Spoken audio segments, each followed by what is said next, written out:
दोस्तों, आज की कहानी बहुत ही ज्ञानवर्धक है, इसीलिए सभी से यह निवेदन है कि इस कहानी को पूरा अंत तक ध्यान से सुनिएगा, जिसे जान करके आप ये जानेंगे कि कम उम्र में ही बुढ़ापा क्यों आते हैं।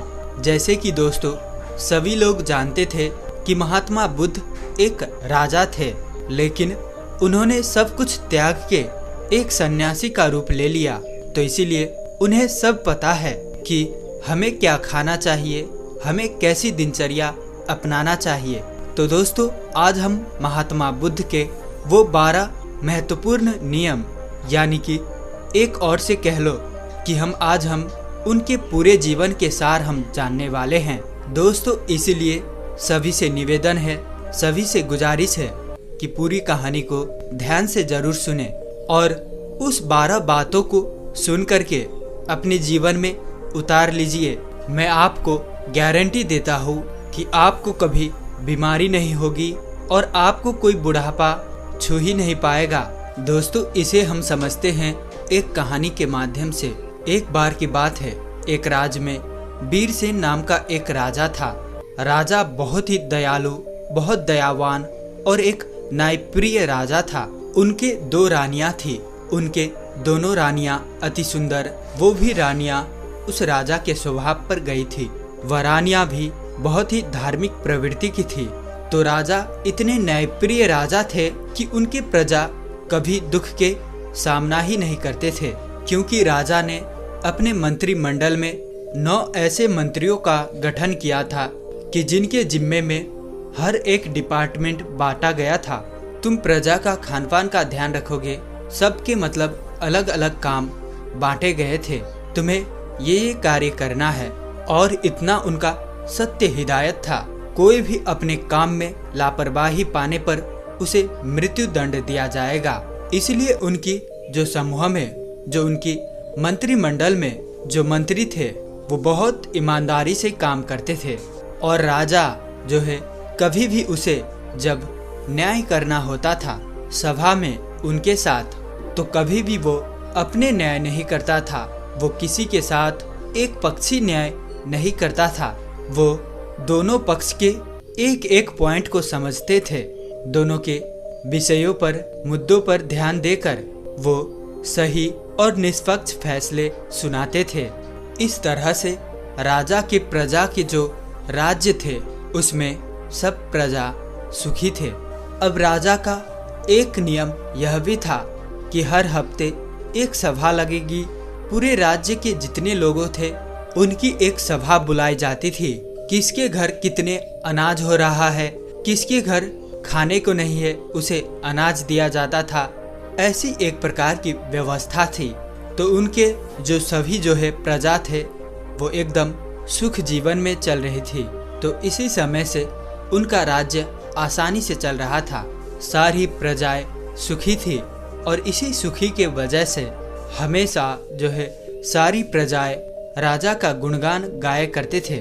ऐसे ही एक दिन सभा चल रही थी। उसी सभा में एक किसान और उसकी पत्नी आते हैं और कहते हैं, महाराज, आज हमारे पास एक बहुत बड़ी समस्या है, कृपया आप हमें हमारी समस्या का समाधान करें। राजा बोलते हैं, क्या बात है, बताइए किसान। कहते हैं कि मेरे 2 बेटे हैं। अभी मेरे बेटे की उम्र बहुत कम है। अभी उसकी उम्र ज़्यादा से ज़्यादा 27 से 28 साल होगा, लेकिन वो देखने में ऐसा लग रहा है कि जैसे उसकी उम्र 60 साल हो। बाल झड़ते जा रहे हैं और उसके पेट निकलते जा रहा है। बड़ा आलसी है, कोई काम नहीं करता है। हमने अपने हिसाब से इधर उधर दबा कराया, लेकिन कोई फायदा हुआ नहीं। महाराज कहते हैं, ठीक है, मंत्री को आदेश देते हैं। मंत्री अपने राजवैद्य से इस किसान का बेटे का इलाज करवाया जाए, जो भी खर्चा होगा उस राज्य कोष से दिया जाए। मंत्री ऐसा ही करते हैं। उनके दोनों किसान के बेटे का इलाज राजकोष के खर्च से राजवैद्य करते हैं। काफी दिन इलाज चलने के बाद फिर वो किसान सभा में उपस्थित होते हैं और कहता है कि महाराज, कोई आराम नहीं हुआ, मेरा बेटा वैसे की वैसे ही है। राजा कहते हैं, ठीक है, हम इस पर विचार करेंगे। इस पर विचार चल ही रही थी कि उसी गांव से, उसी राज्य से 2 लोग और आते हैं। पति और पत्नी रोते हुए आते हैं और वे भी वही कहते हैं, समस्या यही होती जा रही है। फिर धीरे धीरे सभा चल ही रही थी कि ऐसे ऐसे एक एक करके पूरे गांव के आधा से ज्यादा लोग आए। राजा असमंजस में पड़ गए। उन्होंने तुरंत आपातकालीन सभा बुलाई कि सारे राजवैद्यों को बुलाया जाए, दूर दूर से राजवैद्यों को बुलाया जाए और दिखाया जाए कि आखिर ऐसी क्या समस्या है जिसकी वजह से हमारे राज्य के सभी नवयुवक बूढ़े दिखने लगे हैं। इस पर पूरा खोज करे, अनुसंधान करे। राजा का यह सख्त आदेश था। सारे मंत्रियों को जल्द से जल्द इस पर कार्रवाई किया जाए। पूरे राज्य के छानबीन करके सबके घर के पता लगाया जाए कि इसका क्या कारण है। बाहर से भी वैद्य को बुलाया गया। जितने जितने प्रसिद्ध वैद्य थे सारे वैद्य को बुलाया गया और फिर एक आपातकालीन बैठक की। उस आपातकालीन बैठक में सारे राजवैद्यों से विचार विमर्श किया गया कि राजवैद्य लोग, आपके पास 10 दिन का समय है।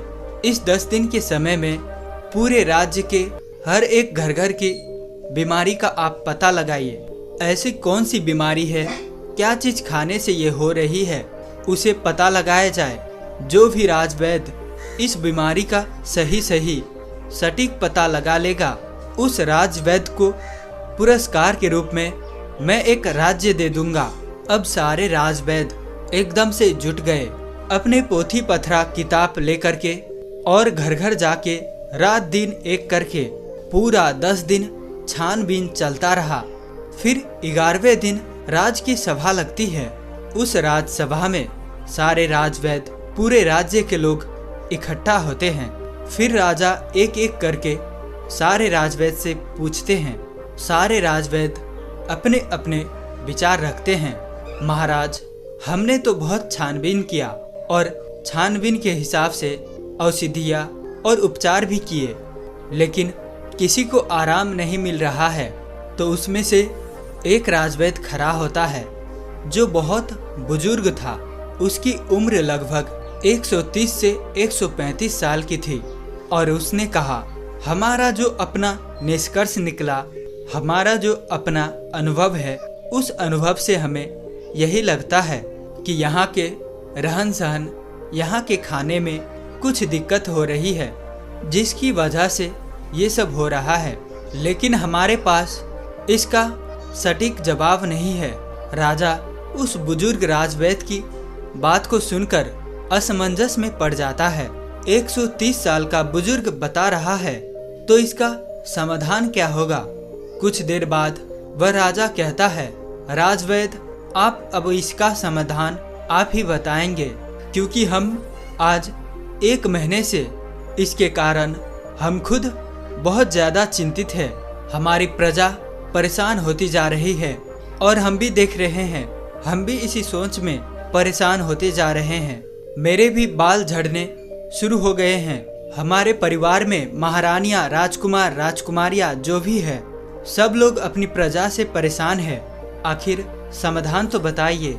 फिर वह राजवैद्य हाथ जोड़कर खड़े होते हैं और राजा से कहते हैं, राजा हमें क्षमा करिए, लेकिन हमारे पास एक उपाय जरूर है।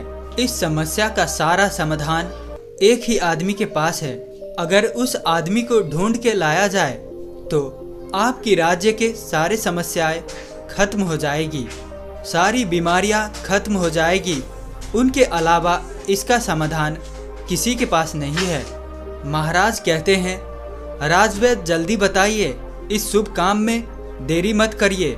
मुझे जल्दी उस महापुरुष, उस ज्ञानी का नाम बताइए, हम उन्हें अपनी राज्य में आमंत्रित करेंगे। वह राजवैद्य कहता है, क्षमा करें महाराज, हमें उनका पता नहीं है कि वो कहाँ रहते हैं, लेकिन उनका किसी राज्य में उपदेश चल ही रहा होगा। कृपया आप अपने सैनिकों को सारे राज्य में भेज करके पता लगाइए कि महात्मा बुद्ध किस राज्य में है, कहाँ पर वो उपदेश दे रहे हैं। केवल उन्हीं के पास इस समस्या का समाधान है और दूसरा किसी के पास इसका समाधान नहीं है। राजा ये बात जैसे सुनते हैं राजवैद्य के मुंह से, अपने जो वो 9 उनके मंत्री थे, जो सबसे काबिल मंत्री थे, उन्होंने उनको आदेश दिया कि जल्दी से जल्दी महात्मा बुद्ध का पता लगाया जाए और उन्हें आदर सम्मान के साथ अपने राज्य में लाया जाए। ये हमारा सख्त आदेश है। इसके लिए जितने भी सेना चाहिए, जितने भी गुप्तचर चाहिए, ले लीजिए और आप पता लगाइए इस समय महात्मा गौतम बुद्ध का उपदेश किस राज्य में चल रहा है। वह जरूर आएंगे, उनका हमारा संदेश भेजिए। अगर वह नहीं आते तो आप मुझे बताइएगा, मैं खुद उनके पास चला जाऊंगा अपने समस्या का निवारण लेकर। सारे मंत्री तुरंत चारों दिशा में फैल जाते हैं और काफी अथक प्रयास करने के बाद, काफी मेहनत करने के बाद महात्मा बुद्ध का काफी दूर राज्य में पता चलता है कि वहां उपदेश दे रहे हैं। मंत्री वहां जाता है और महात्मा बुद्ध को प्रणाम करता है और कहता है, भगवान, आपको हमारे राजा ने बुलाया है। हमारे राज्य में बहुत बड़ी बीमारी आ गया है, कृपया आप हमारे साथ चलने का कृपा करें। महात्मा बुद्ध इतने दयालु, हंसमुख, उनका तो बस एक ही उपदेश था कि हमारे पूरे भारतवर्ष स्वस्थ निरोग रहे, किसी के मन में छल कपट ना हो, कभी कोई दुखी ना हो, सभी लोग हंसते रहे। जैसे ही उन्होंने सुना सैनिक के मुंह से, उन्होंने कहा, क्यों नहीं, तुरंत चलते हैं। और महात्मा बुद्ध उस मंत्री के साथ मंत्री के राज्य में आने के लिए तैयार होते हैं और उनके साथ जो उनके शिष्य थे वो भी आते हैं। महात्मा बुद्ध को राजा दरबार में स्वागत करता है, उन्हें प्रणाम करता है, उन्हें सादर आमंत्रित किया जाता है, बड़े स्वागत सम्मान किया जाता है। और फिर वह राजा महात्मा बुद्ध से कहते हैं, आप ये हमारे प्रजा, अब देख रहे हैं इतनी विशाल प्रजा है, बड़े ही हंसमुख प्रजा थी, बड़े ही सुखी प्रजा थी, लेकिन आज इनके ऊपर बहुत भारी विपत्ति आ गई। जब इनके ऊपर विपत्ति आ गई है तो मान लो हमारे ऊपर भी विपत्ति आ गई है। ये प्रजा नहीं है, ये हमारे परिवार के सदस्य है। कृपया आप ही इन सब का समस्याओं का समाधान करें। महात्मा बुद्ध राजा की तो पहले ही प्रशंसा सुन चुके थे। राजा के सोच और विचार से महात्मा बुद्ध प्रभावित होकर महात्मा बुद्ध मुस्कुराते हैं और राजा से कहते हैं, क्यों नहीं, ये तो कुछ नहीं है, सब ठीक हो जाएगा, ये समस्या सब लोग अपने आप पाले हैं। ऐसी बातें सुनकर राजा मुस्कुराता है, इतनी बड़ी समस्या है और महात्मा बुद्ध कह रहे हैं कोई समस्या नहीं है। तो राजा कहते हैं, ठीक है गुरुवर, जैसे भी हो आप हमारे प्रजा को ठीक कर दे।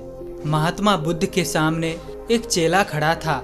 महात्मा बुद्ध उस चेले की तरफ इशारा करता है तो चेला कहता है, ठीक है राजा, कल से मैं रोज सुबह 4 बजे आपके राज्य में हमको एक ऐसा खुला स्थान दे दीजिए जहाँ पे आपके राज्य के सारे लोग एकत्रित हो सके, जहाँ खुला वातावरण हो, जहाँ प्राकृतिक धूप आती हो, जहाँ प्रकृति की सारे हवाएं आती हो, सुनहरा माहौल हो। वहाँ पे कल से हमारा 4 बजे से शुरू हो जाएगा लोगों को उपचार देना, लेकिन उससे पहले आप अपने राज्य में एक आदेश लागू कर दीजिए कि सब उस स्थान पे, आपके पूरे राज्य पे और आप खुद उस स्थान पर सभी लोग उपस्थित हो। सभी लोग को वहाँ से कल से ही उपदेश देना शुरू हो जाएगा और यह उपदेश 12 दिन तक चलेगा। 12 दिन करके एक एक उपदेश दिया जाएगा और 12वें दिन आपकी जो पूरी प्रजा है वह प्रजा स्वस्थ हो जाएगी। राजा शिष्य की मुंह से ये बात सुनकर बड़े खुश होते हैं। सिर्फ 12 दिन में राजा कहते हैं, ठीक है, जो भी खर्चा आएगा वो सारे हमारे राज्य कोष से दिया जाएगा। फिर वह शिष्य कहता है, कोई खर्चा नहीं आएगा महाराज, आप निश्चित रहिए, आप सिर्फ और सिर्फ अपने प्रजा में ये सख्त आदेश करवा दीजिए, जो 4 बजे यहाँ उठकर नहीं आएगा उसे दंड दिया जाएगा। राजा ने ये आदेश लागू कर दिया और कहा कल सुबह सबको वहाँ आना है। राजा ने एक बहुत बढ़िया सा स्थान निर्धारित किया और कहा कि कल पूरी प्रजा उसी स्थान पर आएगी, हम भी आएंगे और वहाँ पर महात्मा बुद्ध की विचार को सुनेंगे और जैसे महात्मा बुद्ध कहेंगे हम उसके पालन करेंगे और हमारे सारे गुप्तचर सबके घरों पर निगरानी रखेंगे। जो भी उपदेश का पालन नहीं करेगा उसे सभा में दंडित किया जाएगा। ये सारी बातें घोषित करने के बाद पूरी प्रजा महाराजा को प्रणाम करती है और कहते हैं नहीं महाराज, हम सभी लोग वहाँ पर उपस्थित होंगे। महात्मा बुद्ध को सभी लोग प्रणाम करके वहाँ से चले जाते हैं। उस दिन की सभा वहीं पर स्थगित होती है। फिर अगले दिन कल से महात्मा बुद्ध के प्रवचन शुरू होने वाला था। उसमें वो उपदेश देने वाले थे। कल पहला उपदेश था तो वहाँ पे सबको 4 बजे आना था। महात्मा बुद्ध वहाँ पे 4 बजे पहुँच जाते हैं और उस राज्य के सारे लोग 4 बजे पहुँच जाते हैं। फिर वहाँ पे महात्मा बुद्ध पहला उपदेश बताते हैं। वो पूरी राज्य को संबोधित करते हैं और अपने शिष्यों को इशारा करते हैं कि लोगों को बताओ। उनका शिष्य खड़ा होता है अपने स्थान से और कहता है कल से पूरे राज्य के लोग 4 बजे उठेंगे। सुबह 4 बजे 4 बजे जो होता है वो ब्रह्म मुहूर्त होता है। इसी 4 बजे सबको उठना है। सब उठने के बाद 2 से 3 गिलास गुनगुना पानी करना है और सबको बैठ के अलथी पलथी मार के जो गुनगुना पानी है वो मिट्टी के बर्तन में पीना है। मिट्टी के बर्तन से पानी सीप सीप करके पीना है। इसी को जो अनुसरण नहीं करेगा वो आराम नहीं होगा। महात्मा बुद्ध का पहला उपदेश था। इस पहला उपदेश को पालन करेगा और उसके बाद कल दूसरा उपदेश दिया जाएगा। कल ये उपदेश का सब पालन करके आएंगे। सभा वहीं समाप्त होती है। फिर अगले दिन सभी लोग समय से उपस्थित होकर वहां आ जाते हैं। सब लोगों से फिर महात्मा बुद्ध के शिष्य पूछता है क्या हुआ, कितने लोग पालन किए। सब लोगों ने हाथ उठाया और सभी ने कहा कि हमने इसका पालन किया और आज हमें बहुत आराम मिला। हमारा पेट एकदम सही से साफ हुआ, शरीर एकदम हल्की फुल्की लग रही है, एकदम हम स्वस्थ लग रहे हैं। तो फिर महात्मा बुद्ध का शिष्य कहता है अब दूसरा उपदेश जो करना है, सबको टहलने चलना है। यानी कि आज के ज़माने में कहे तो सबको मॉर्निंग वॉक करना है। अपने अपने उम्र के हिसाब से सबको चलना है और चलना कितना है, 2 से 3 किलोमीटर। सबको 2 से 3 किलोमीटर चलना है। उसमें जो बच्चे हैं, नौजवान हैं, वो दौड़ेंगे और जो सामान्य लोग हैं, जो 40 से 50 के उम्र के हैं, वो तेज चलेंगे और चाल जो होगी 1 सेकेंड में 1 कदम और 1 मिनट में 60 कदम तेज चलना है। और जो दौड़ सके वो दौड़ेंगे। बहुत तेज नहीं दौड़ना है, सब अपने क्षमता के अनुसार 2 से 3 किलोमीटर, ज़्यादा होगा पर कम नहीं। इसी हिसाब से सुबह चलना है, मॉर्निंग वॉक करना है। ये दूसरे दिन का उपदेश था। अगले दिन फिर से सभा शुरुआत होती है। फिर से लोग सभा में आते हैं। तो सबसे पहले बुद्ध के शिष्य पूछता है कि 2 दिन का नियम सबने पालन किया। सब लोग हाँ में हाथ उठाते हैं। शिष्य पूछता है कैसे आप लोगों को लग रहा है। सब लोग कहते हैं बहुत अच्छा लग रहा है, ऐसे लग रहा है कि हमको कोई बीमारी ही नहीं है। फिर शिष्य कहते हैं अब सब लोग योगा करें। योगा प्राणायाम अपने हिसाब से सब लोग करें। योगा प्राणायाम में 2 योगा प्राणायाम जरूर शामिल होगा, एक कपालभात, दूसरा अनुलोम विलोम। सारे शिष्यों ने कपालभात और अनुलोम विलोम का विधि सभी को बता दिया। अनुलोम विलोम कैसे की जाती है, कपालभाति कैसे की जाती है, सूर्य प्राणायाम कैसे किया जाता है। सभी लोग कम से कम आधा घंटा से लेकर 45 मिनट तक डेली इसे करना है। तब इस दिन की भी सभा समाप्त होती है। अगले दिन फिर सभा शुरू होती है और उस सभा में सारे लोग उपस्थित होते हैं। सारे लोग उपस्थित होने के बाद फिर सबसे दिनचर्या पूछी जाती है, किसने कितना अनुसरण किया। सबने कहा, अब तो हमको ऐसे लग रहा है कि अब हमको कोई बीमारी ही नहीं है, हमें कोई अलार्म नहीं लगाना पड़ता, हमें जगाना नहीं पड़ता, मेरी 4 बजे अपने आप आँख खुल जाती है। यह सुनकर महाराज बड़े खुश हुए। इतना बड़ा चमत्कार, बिना कोई पैसे की हमारी प्रजा ठीक हो रही है। महाराज तुरंत खुश होकर फिर महात्मा बुद्ध को प्रणाम करते हैं और बुद्ध से कहते हैं कि आप हमारे ही राज में रहिएगा, जाइएगा नहीं। भगवान महात्मा बुद्ध मुस्कुराते हैं, क्योंकि उनका तो काम ही है हमेशा हंसते रहना, क्योंकि वे चिंता नहीं करते। फिर वो कहते हैं, अब सबका योगा प्राणायाम सब कुछ हो जाने के बाद अब सब लोगों को अगला काम जो करना है, 300 ग्राम सबको सेब खाना है। इससे और ज़्यादा खा सकते हैं, लेकिन कम नहीं। सेब खाने के बाद सब लोग जो भी अपना अपना काम है काम करेगा। उस दिन का भी ज्ञान समाप्त हुआ, सभा विसर्जित हुआ। फिर अगले दिन सभी लोग आते हैं। फिर सबसे पूछा जाता है किसको कितना आराम हुआ। सभी लोग कहते हैं कि हम तो पूर्ण रूप से एकदम ठीक हो गए। फिर वह शिष्य कहता है, नहीं, अभी तो आधी बाकी है, अभी तो आधा नियम और करना है। जब आप पूरे नियम को अनुसरण कर लोगे तो आपको कोई बीमारी नहीं आएगी। बुढ़ापा तो छूमंतर हो जाएगी, बुढ़ापा पास नहीं आएगी, मर्दाना ताकत बरकरार रहेगी। हमारे महात्मा बुद्ध की तरह सभी के चेहरे पर चमक बनी रहेगी। फिर कहते हैं कि अगला उपदेश क्या है। अब सब लोग सेब खाए हैं, सेब मान लीजिए सबने खा लिया है 7 से 8 बजे तक। उसके 2 से ढाई घंटे बाद सबको अपने फुल डाइट लेना है, सबको फुल खाना खाना है। खाने में क्या क्या खाना है, अब खाने का वो शिष्य बताता है।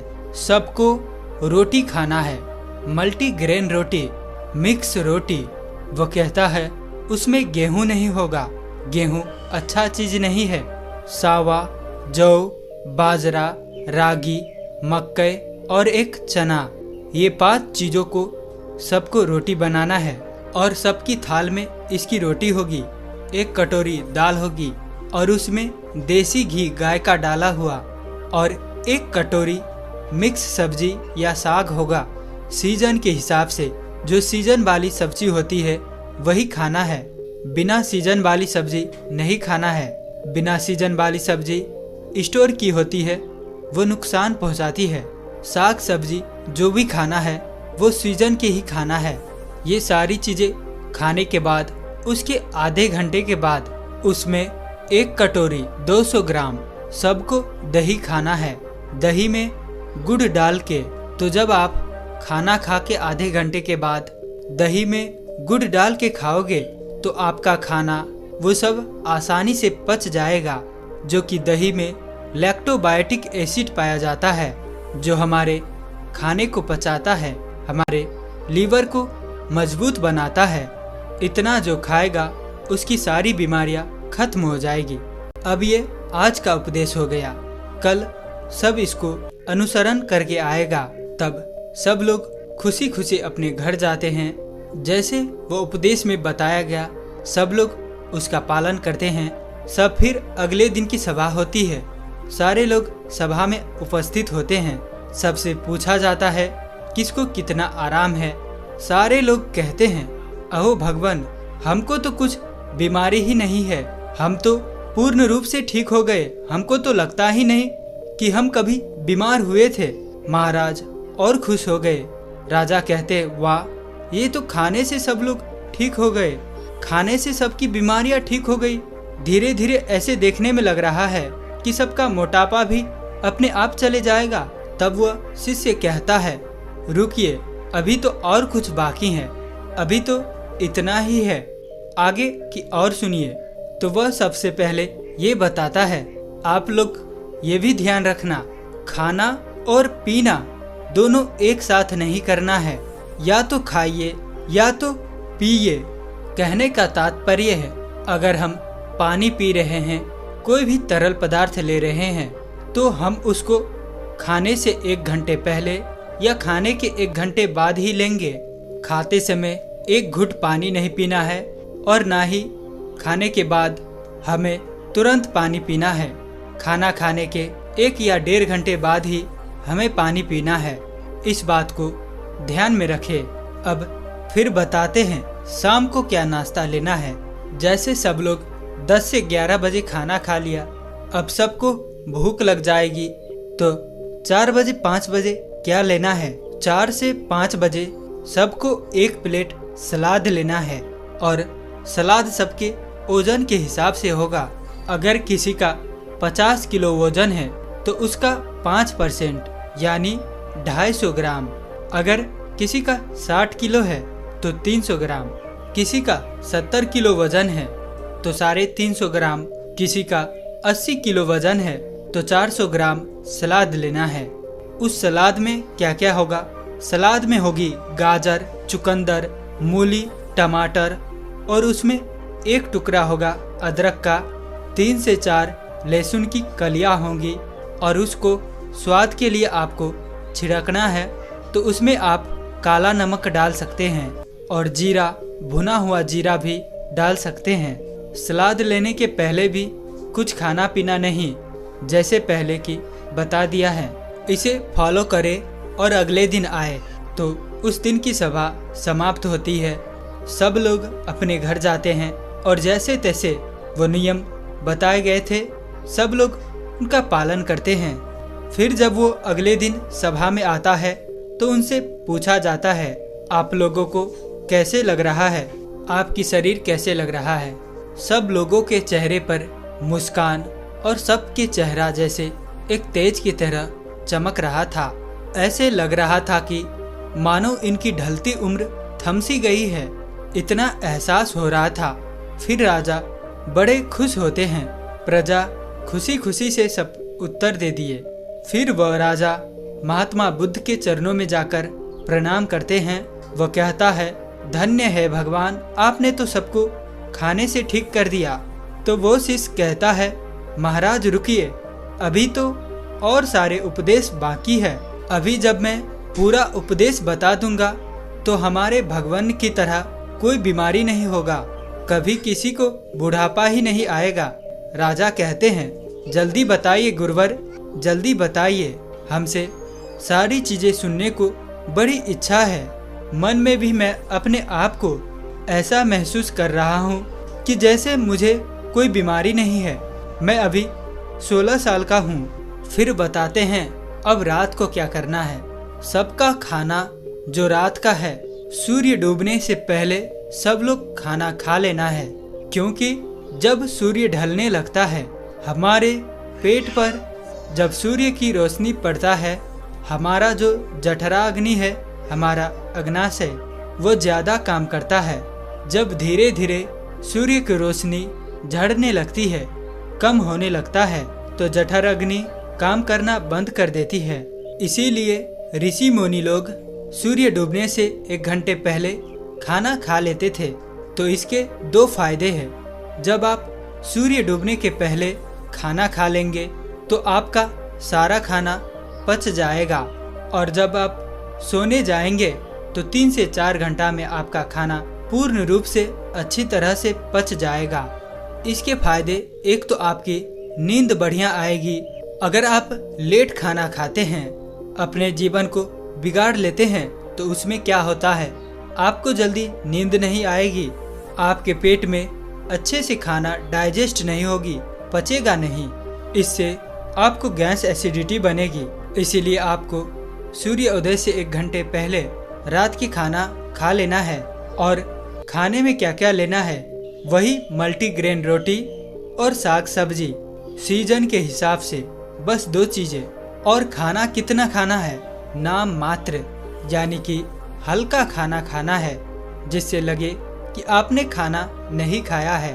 फिर उसके 1 घंटे के बाद आपको 1 गिलास दूध पीना है। उसमें 3 ग्राम हल्दी डाल देना है।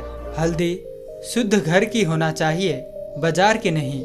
उसे उबालकर फिर ठंडा हो जाए फिर आपको पीना है। हल्दी वाला दूध आपकी सारी बीमारियों को नाश कर देगा। ये इतनी शक्तिशाली होती है। अब सब इसको पालन करेंगे और उसको फॉलो करने के बाद दूध पीने के तुरंत बाद सोने नहीं चला जाना है। दूध पी के 1-2 घंटे के बाद सोने चला जाना है और आपको रात्रि के 10 बजे तक में सोने चला जाना है।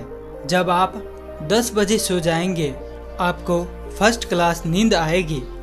आपके सारे खाने डाइजेस्ट हो गए। जब आपको अच्छी नींद आएगी तो 4 बजे सुबह अपने आप आपकी आंखें खुल जाएगी। आपको कोई टेंशन नहीं रहेगा, कोई बीमारी नहीं लगेगी। आखिरी में शिष्य कहता है, ध्यान से सुनिएगा, सबको वर्तमान में जीना है, सबको बच्चे की जिंदगी जीना है। जैसे जो छोटे बच्चे होता है उन्हें कोई टेंशन नहीं होता है। मेरे मम्मी का पड़ोसी से झगड़ा हो रहा है, पड़ोसी का पापा से झगड़ा हो रहा है, उसे कोई मतलब नहीं। मेरे घर में खाना है या नहीं है, उस छोटे बच्चे को जो खाना मिल जाता है वो उसे खाकर अपने आप खेलता रहता है, सिर्फ उसका पेट भरा रहे। अगर उसका पेट भरा हुआ है तो उसे कोई मतलब नहीं। इसीलिए आप सभी अपना वर्तमान में जिए, भूत भविष्य का चिंता मत करिए। आज हमारे साथ जो है उसमें खुश रहिए। भविष्य में क्या होगा, भूत में क्या बीत गया, उसकी चिंता मत करिए। जब आप वर्तमान में जिएंगे तो कोई टेंशन नहीं होगा, तनाव नहीं होगा और बीमारी नहीं होगी। जो लोग इन नियमों का पालन करेंगे। और एक बात, कभी कोई बाहर की चीज मत खाना। जो खाना अपने घर की शुद्ध बना करके खाना, क्योंकि बाहर की चीज़ों में बहुत मिलावट होती है। ये आज की पूरी उपदेश, उसी उपदेश को जो पालन करेगा वो कभी बूढ़ा नहीं होगा, उसे कभी बीमारी नहीं होगी। ये नियम सब पालन करेंगे। फिर 1 महीने बाद यहीं पर एक सभा लगेगी, सब इसी सभा में उपस्थित होंगे। समय बीत गया, 1 महीना फिर हुआ। 1 महीने बाद महात्मा बुद्ध महाराज के पास पहुंचते हैं, उनके दरबार में पहुंचते हैं। महाराज दौड़ करके उनके स्वागत सत्कार से सम्मान करते हैं और कहते हैं, आइए गुरुवर आइए, ये तो राज्य आपका है। महात्मा बुद्ध मुस्कुराते हैं, बताइए राजन, आप लोग कैसे हैं, आपका प्रजा लोग कैसे हैं।